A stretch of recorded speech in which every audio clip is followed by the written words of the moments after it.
Hi friends, welcome back to my channel. Today's video is a dry chicken recipe which is called a marinated chicken recipe. Here I've dry roasted it along with coconut. A good side dish to serve with any type of rice. I hope you love this recipe of mine. To begin, here I've taken 500 grams of chicken which is meat on bone, adding 2 tablespoons of oil, salt as per taste, half teaspoon of turmeric powder, 3/4 teaspoon coriander powder, 1 teaspoon red chilli powder, half teaspoon garam masala powder, 3 to 4 tablespoons of curd, 1 teaspoon ginger garlic paste.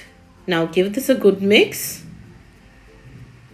Once mixed well, add 2 green chillies, 1 finely chopped onion, few capsicums. Here I am adding capsicum along with the marination, but if you do not like to add it here, you can add it at the end. Few curry leaves for flavor. Give this a good mix.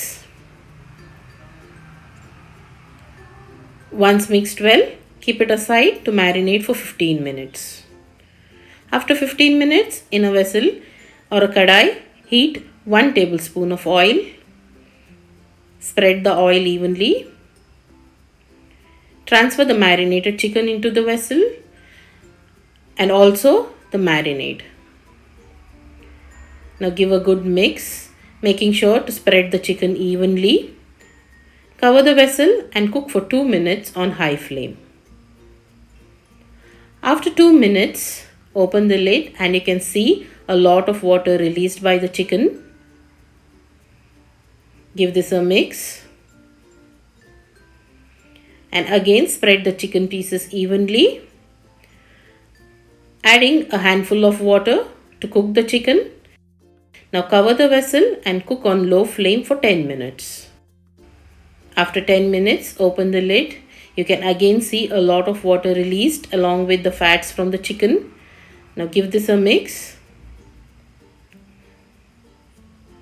I'm going to add a tablespoon of soya sauce to add flavor and color to the dish.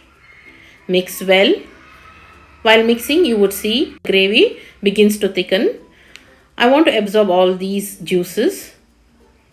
So I'm going to cook this furthermore for 2 minutes on high flame. I also love adding coconut. Here I've added 3 tablespoons of coconut. Give this a good mix. Adding coconut gives a good flavor, aroma and taste to the curry and also helps me in absorbing any excess moisture. Once mixed well, I'm going to dry roast this for 2 minutes on high flame by stirring frequently. Once done, you can turn off the heat and this quick and simple chicken dry roast with coconut is ready. I hope you found this video very helpful. If yes, please do give a like, share this video and leave a valuable feedback for me in the comment section below this video. Consider subscribing to my channel. Thank you so much for watching. Take care. Bye-bye.